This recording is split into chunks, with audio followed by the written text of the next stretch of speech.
Onivia, League of Legends highlights, powered by ArcaneBet.com. Bet live on esports.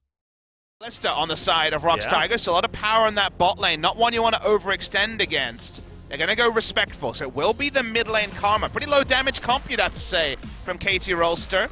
The Gnar is not going to be known as a reliable damage threat outside of lane. Yeah, intelligent maneuvers. No tether flash option open. Goes now. Yeah, there's going to be the snare. There is no chance that Lava's going to get out of this. There's the pop, and the easiest first blood of Score's life goes down in the mid lane. I'm actually not sure whether that is the case. There's the follow-up CC. And the teleport from Pawn. He wants to... No. Gain from the gank on the bottom side of the map, and now Score making a return visit to the mid lane. He's being a jerk.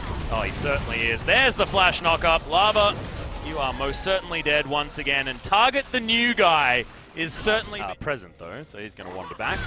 Well, it's time for a top lane adventure for Score. Yeah, and Shy was successfully baited in. He's going to get knocked up. A Cocoon is going to land in the mid lane, and Score is going to grab yet another kill. Oh, this is disastrous as Spawns chase up the kill. I see that Gnar bar go up, and you know that Score gets more and more interested about this. Yeah. We'll be able to He's going in. He can Gnar Shy back into Score as well. There's the flash Gnar. The knock-up comes in, and Score is everywhere today. It's 11 minutes. Can't do it yet. They still might go there. Wait in the damn pit till it spawns. Yeah, exactly. It's only 8 minutes. Do you have any Not patience? This again. Oh, God. Lava flashes. Score goes under the turret. Has to flash to avoid that shockwave. As now Devour has to be used. Grey Health eaten up there by Mata, who still has the flash. Isn't going to use it. And that's actually going to spell his death. Songwan was down here as well. Damage in the late game is certainly something that you could say about this composition. But kind of as a data point, it gets a little bit less relevant as Pawn's caught. Yeah, this is one of those classic Pawn moments where he's taken down much like... Well. Yeah. See whether he just goes, oh, okay. Arrow going to miss Songwan, but he's still in a little bit of trouble. Good tongue lash for the slow. Mata has to walk all the way around. There's the snare, Songwan. You ain't going anywhere, brother. Smeb's entering in Mega Gnar form. Needs to spend some time with his friends, which is great. He can stay, though, and as a ranged auto attacker, help them take down the turret would be first brick. Yeah, fair few minions here, and not a massive amount of range. That's the exhaust onto Songwan, but... Songyun, sorry, is Score. He's going to make his way in. May get stunned under the turret.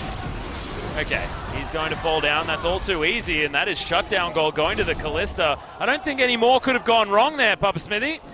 Slava almost gets the kill onto Pawn as well. Deft flashing, Shy in trouble. Smeb in Mega Gnar form and is going to get a Gnar underneath the turret. Massive stun, but they're just healthy enough, and Shy was the 100% win rate on this champion, admittedly with a sample size of 1, but if there's ever a good news story, it is certainly that, as here's a big gank onto the Crocodile. Yep, Shy, you are mega dead. He's going to try and clear the wave and hope for third shots to do extra work, but it's 18 minutes in, they don't. But now, KT not expecting it, no Hawk shot either.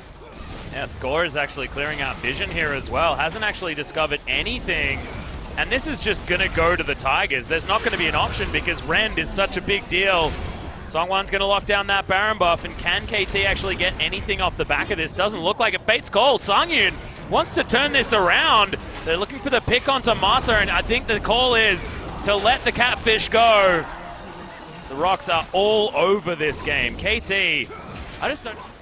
The composition's good from the Tigers. Their early game control was not necessarily there with Score taking over the game, but if you get it handed back to them, best be ready. As now Score is going to be taken down. This looks to be the last-ditch effort from KT as Deft. Big shields coming in, but he just can't get the damage through that Unbreakable. In goes Smeb, 4-man Gnar, as the Fate's Call is going to save the support. Mata gets down. That's going to be the shockwave, but it's only onto the Tahm Kench.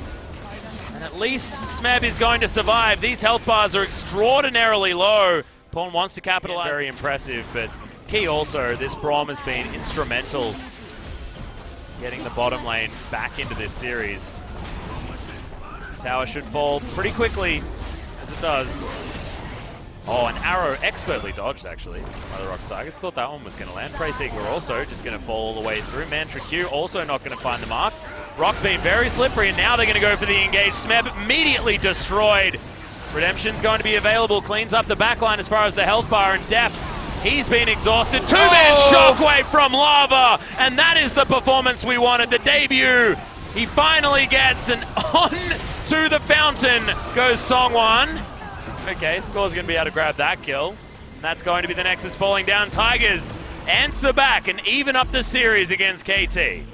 Picture perfect example of a throw Atlas coming through from KT Rolster. The only thing ROX Tigers had going for them was some good plays in the bot lane. We talked about how the all-in and kill on Mata was a counterpoint to Lava dying twice, to Shy also dying twice. Felt like everywhere Score went, touch to God. He had the Midas touch until he really didn't, until the botched turret dive in the bot side gave even more gold to the side of Songyun. And for the second time, he jumps on the Kalista.